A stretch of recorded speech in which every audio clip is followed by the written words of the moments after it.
Did you pass gas? What? Cut. We have a special reveal. Oh, really special one. So make sure you stay tuned.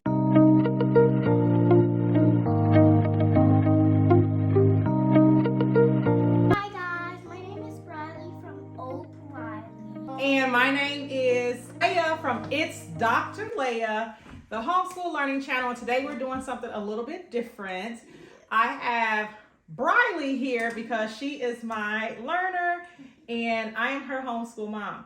And so today we decided to do a video mukbang style. This is actually our second mukbang, but hopefully on this one, are you gonna talk a little bit more today? Yeah. Okay, she begged me to do the first one, and this one was my idea, but we're hoping that, it's going to be conversational and fun. Yeah. Her handle will be in my description, and if you're watching her channel, it's going to be, my handle is going to be in her description, but make sure you like and subscribe and follow both of our pages. Briley, how do you spell your name? 1 O 2 H's BRILEY. All right, and then you're here at It's Dr. Leia, or you're there, and then I am ITSDRLEAA. And so today Why do you have 2 A's? It's a YouTube thing. Like they didn't let me have just one. Oh. But anyway, today we are doing mukbang because we're just going to be talking to you about the school year.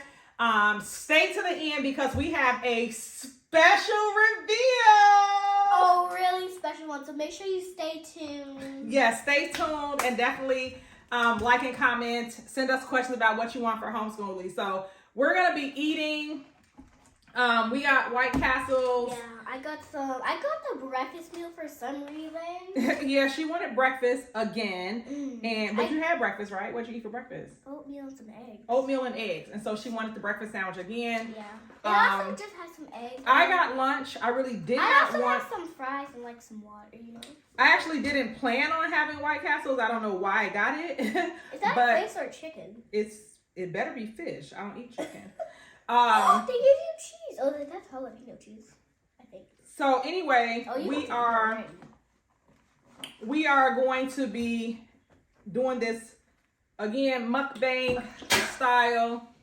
This is mango habanero. So I hope. Can I see that real quick? On your eggs?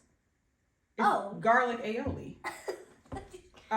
This is mango habanero and it is hot. So hopefully last time I had it don't get too spicy on here. Yeah, I literally had the tiniest bit and it literally burned my mouth. It really is hot. Ooh. So hopefully it's not too hot. It's not too hot to handle for this episode here. But anyway, just wanted to talk to you at least about. This is probably not a good idea. But just talking to you about homeschool because we just started our year. And I'm going to let Briley at least start telling you about how the year was because she just started. What grade did you just start? Second grade. Yeah. So tell them some stuff that you've been learning, like your subjects and what you've been working on. Language arts, extension, language, math, science, and social studies. One thing about social studies is they're super easy for me. They're like, so my social studies only say learning about basics for some reason. Basic needs. Yeah, basic needs.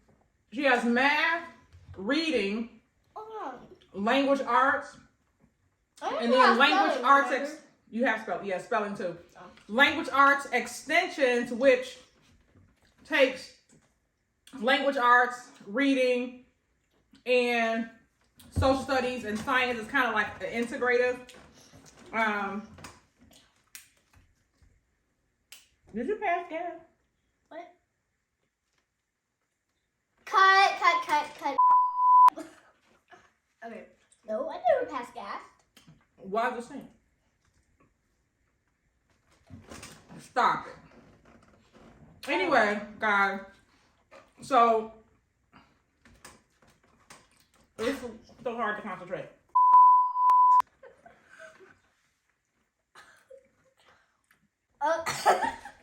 You doing it again? No, I'm not Yes, you are. No. You need to go to the bathroom. Girl. No, I don't. Anyway. The most thing I like about social studies is I've always wanted to do social studies. Even when I was in kindergarten and first grade, I've always wanted to do social studies.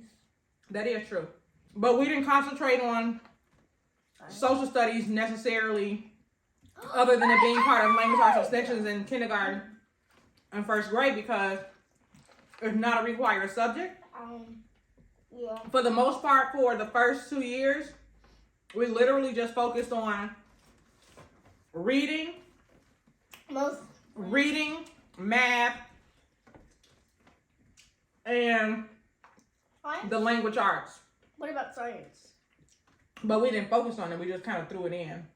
Every now and then we had science projects and stuff, but we didn't do a lot of science.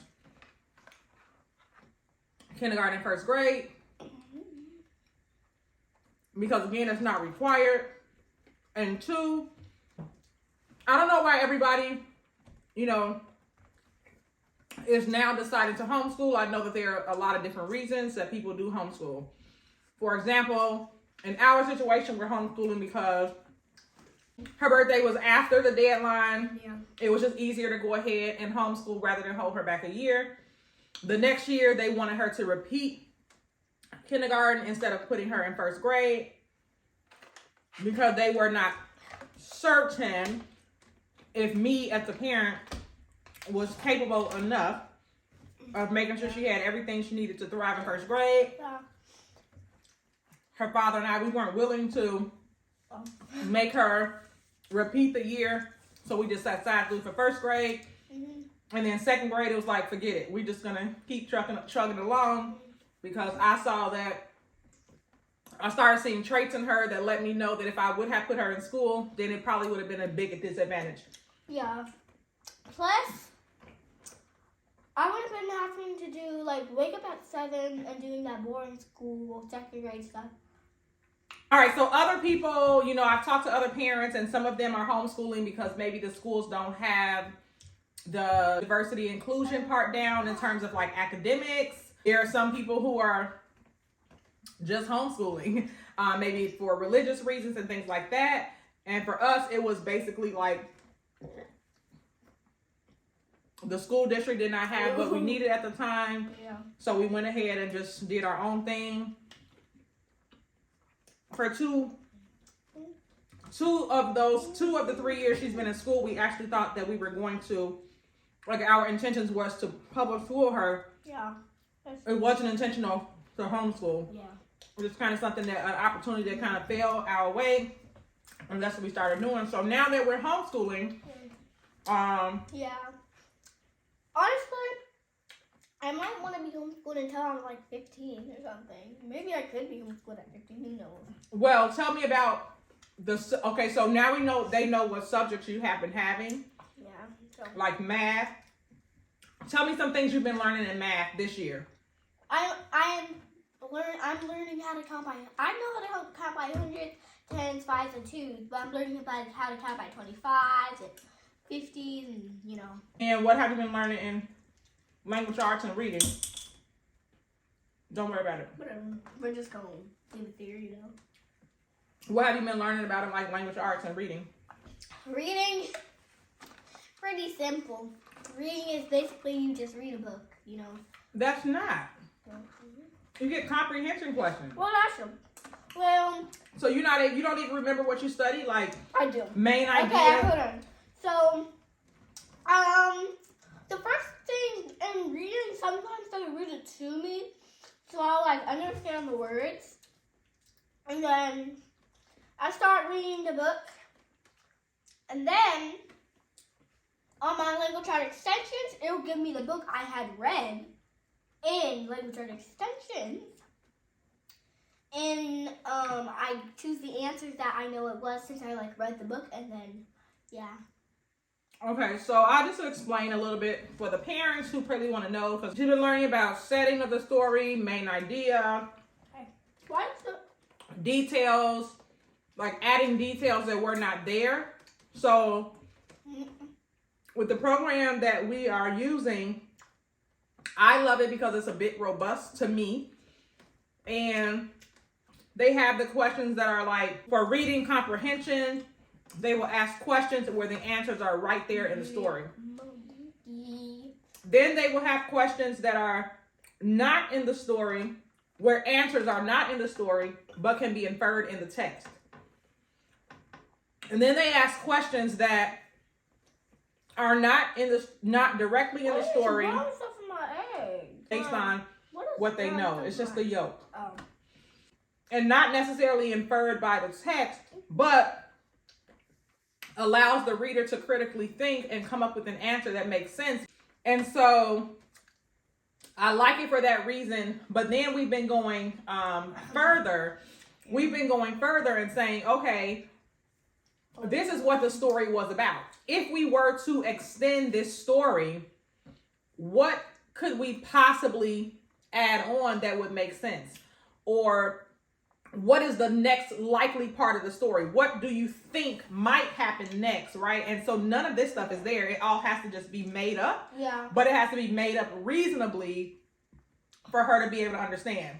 And we've also been working on something called figure of speech because... Yeah, that always confuses me. Because when sometimes we're riding in the car or something, she's like, such and such. And I'm like, what do you mean by that? And then she's like telling me it. So I'm like, this is why I'm literally so happy I'm about to learn figure of speech because, yeah. Yeah, so figure of speech is something that we've just been learning too, above and beyond. And I was telling her, I'm like, okay, when you go to second grade, we're going to work a little bit more on it. But I've been telling her to learn figure of speech because not everything is literal. And having children learn figure of speech sooner than later is really going to help them when they read, because a lot of the things that's written in books, in text, is not necessarily literal. And because it's not, then a young reader will misunderstand a lot of things because it's figure of speech and they're taking it literally. So that's something that we've been working on above and beyond. So what do you mean by above and beyond? Not in the text, another figure of speech. Oh my God! How many figure of speeches are there? Billions. But anyway, so we have been learning. I taught her the letter, like her letters and sound blends and things like that. You know, BR, CR, DR, FR, GR, TR, you know, things like that. And then I broke down words, for example, like and then it's like, well, how many consonants can we put in front of and to make different words? So those are things that we did. Wait, band? Of course. But those are different things that we've done above and beyond. Every chance I get, teach place value and counting money, even just in real world when we go to pay for things.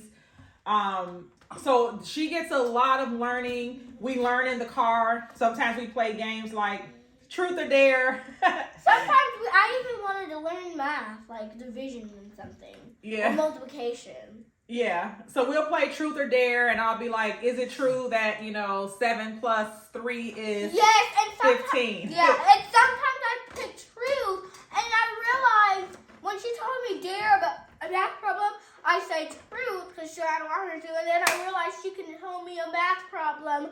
Or is it true that cat or something is spelled this way when I say truth sometimes, or a math question when I say truth?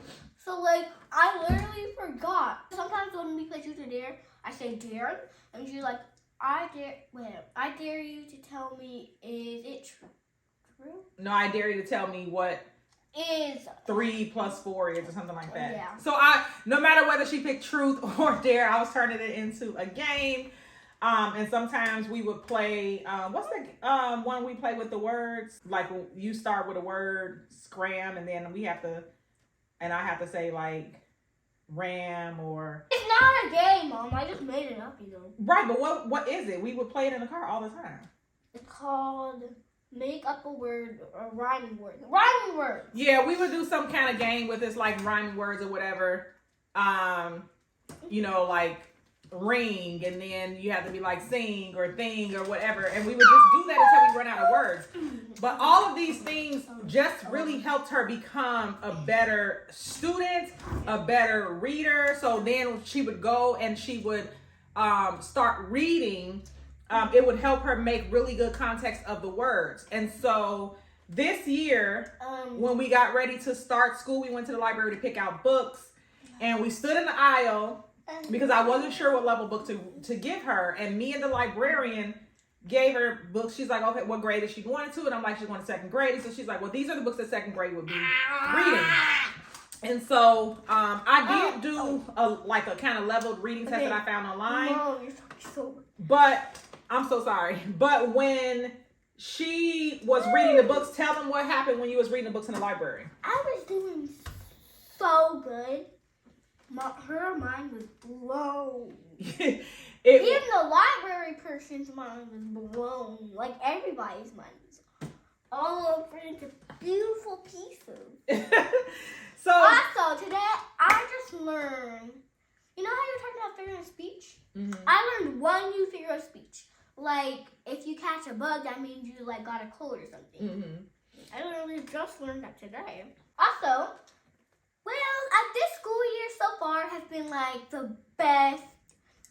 Even though we just started, it's just the best.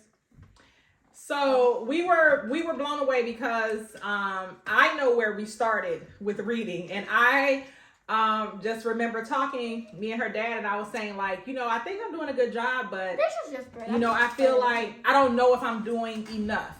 But then at some point, I just started saying like, I'm not on anyone's time frame. We're just going to learn, and we're going to use our opportunities to learn. And I'm not going to stress myself out with a timeline. And so when we got back to the library this year to start second grade, like we were looking like she's not in second grade level books. She's really able to start chapter books. And the thing there is that the books that are for her age, they're going to have less text. And you move from literally less text to just chapter books. And it was kind of a shock for her because she's like, wait a minute, I have to read all these pages? Like 300 pages. Also, because I recently got this book called Dork Diary. And it has like 300 pages or something. Like, how am I going to read all that in one day? But you don't read it in a day. Yeah, but I could actually read it in a day. Like, do a little bit, stop, and do a little bit, stop. But you don't have to. You just read a few pages a day. And then in a week or two, you'll be done. So, long story short, she's reading at about a 3rd or 4th grade level. Really, she's reading at mid 4th grade. So that's so good. It really has like some sea salt or something on it. She's so good. Good. You want to try some? No, I don't like chocolate chip. I learned that her language arts ability is between 3rd and 4th grade, but her actual reading, comprehension and fluency and all that is like above 4th grade.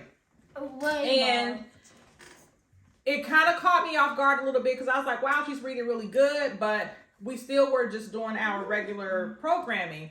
But then she started saying stuff to me, and one of them was in the video where she was like, oh, I don't even read all of my work. I just answer the questions and I get it right. So that was the first thing she said. But what are some of the other things that you would say to me, like during your lesson or whatever? It was like boring and like too easy for me. Yeah, she kept complaining that it was boring and it was easy. Yeah. And so I started differentiating the instruction with other things outside of the curriculum. Same for math. What are your grades for math this year? Like a bunch of A's, 80s. I have like 100, 180, 190, like some more hundreds and more. When I saw that, I was like, no, we have to do something different. Yeah. And so, well, we just had to. And even though it was me doing a lot of supplemental things that How is your mouth not burning after all that mango habanero? I mixed it with this so it wasn't hot. Oh. So even with that, so I was supplementing a lot to give her higher level thinking activities so that she wouldn't be bored and complaining. The last couple of days were really bad days for homeschool for us. This like it was, we haven't really had any days like this in I don't know how long. But she was just completely refusing to do the work. She was like, it's boring, it's easy, or whatever.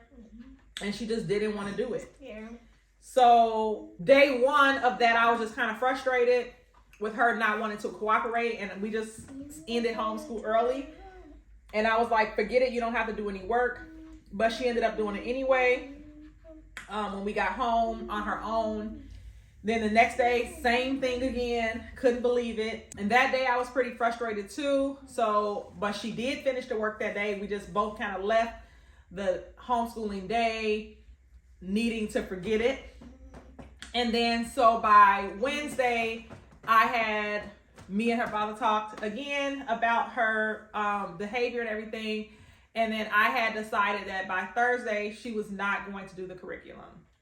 Well, the past Thursday, we didn't really do homeschool. My mom set me up for something else, and it was actually really fun and cool. What was it? What were you doing? Well, I was basically like trying to figure out. It's basically kind of the same as type of learning, but you have to answer like questions. It also has like which one has a rectangle shape or something. It still does have some math problems and like some questions. Reading comprehension, language arts questions, and math. Yeah. I gave her this curriculum on Thursday. I didn't tell her what it was or why we were doing it. I was like, we're just going to be doing something different today. Yeah. And it was just having her answer. That night when we had to do the reading, you were like, I'm doing so well.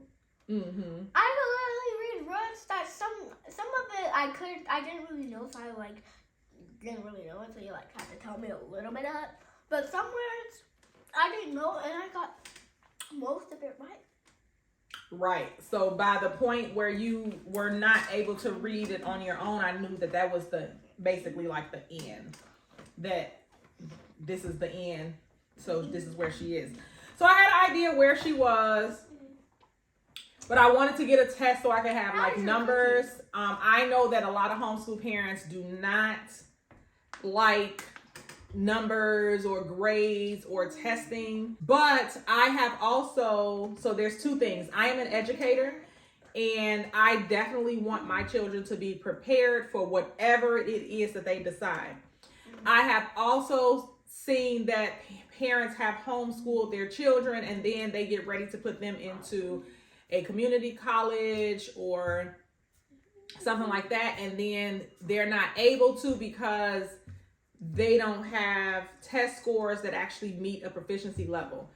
For me, I am homeschooling because I want to make sure that as a learner, she has the best opportunity. And I know for a fact if I were to put her straight in public, that was not going to happen. Even if her ability is at a 4th grade level, she would have to sit at 2nd grade and be bored and have behavior problems, and then I'll be getting calls all the time versus being able to enrich her experience.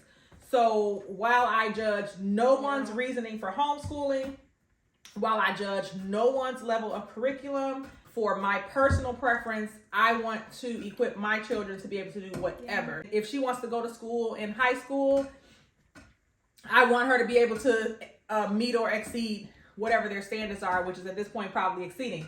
But if she decides she want to go to college, I don't want her to have trouble with college. I've seen it where people are saying that their kids are having trouble with just a GED. And I feel like in terms of proficiency as a homeschool mom, I have every tool and I have all the time that I need. So there is, for me, not an excuse to get down the line and find out that I didn't do something. One thing that, like I said, she didn't really know that she was testing or why she was testing or anything like that. So I don't make it about scores and grades and stuff. But I didn't want to keep her doing 2nd grade work that was too easy. Tell them what the outcome was. What's going to happen now? guys, I know y'all are like, girl, you literally just started second grade. But ever since I've been getting so many good grades this year, so scared to show you guys, but drum roll, please. I'm moving up to third grade. Yes. So we are moving her to third grade. And how do you feel about that? Nervous. I know you're a little nervous, but you was also nervous about second grade. The thing is that her scores did show a proficiency level of fourth grade pretty much in everything. The reason why we're not going from second to fourth is because I am nervous about making that type of leap without closing up any gaps. Besides that in the future. Hold on, I need to talk. So, another drum roll, please. I am actually going to third grade this week. On Monday, right? On Monday. And I'm really excited to go to third grade. Yeah, acts like nothing just happened. Okay. But yeah, I'm really nervous and I'm actually excited because I feel like third grade, I don't know what third grade's gonna be like. It's just a grade. I don't even know. It's just a grade though. Yeah, but I don't know what since you're my teacher, you're gonna name yourself something and I don't know what you're gonna name you. So well, I'm technically nervous. But third grade is just a grade for if someone were to ask you what grade are you in, you could say third. It doesn't mean anything, technically. The grade doesn't mean anything. Your ability level just pretty much shows that you can do third grade work and you can do fourth grade work. So that's all it means. But yeah, guys, so we're gonna cut this video off because I don't know how long it is, but I feel like it's been an hour. It's gonna be long. And hopefully I don't have to do too much editing. But so yeah, so we're going to just start a third grade curriculum on Monday. I will be so scared because I will be planning the curriculum this weekend. But we're probably gonna be working between 2 grade levels. Can you stop? Sorry. Third and fourth. So some things will be third grade and some things will have to be pushed to a fourth grade level. So we're going to be working between 2 different grade levels, like I said, and then filling in any gaps. And yeah, so, I mean, I started out being super nervous, starting to teach homeschool, wondering if I had what it took to get my kid from point A to B. And now I'm at the point where we're doing pretty well. And so will definitely be sharing more with you about what curriculum we are doing, like how I teach with supplemental materials, activities that we can do and that you can do at home. And Briley can sit here and play with cookies and pop us in the eye. So anyway, hopefully you love this video. What do you mean by pop cookies and pop us in the eye? Yeah. So hopefully you enjoyed this talk. And we have a couple more videos. So next week, I think I'm going to try to at least get 2 videos out because we have an instructional video. But this is so impromptu. We want to get this news out to you guys. But make sure you like and subscribe to It's Dr. Leah as well as Briley. And I'm going to let Briley go ahead and close us out. So, wait, hold on. Guys, before you log out, make sure you follow me on Instagram. It's the same thing as my YouTube channel, just 1 O 2 H's and BRILEY. Like it's, but make sure you smash that subscribe button. Part of the Learning Squad. No, if it looks like this, make it look like that, and always sit together. Say it with me. Always stick together. Learning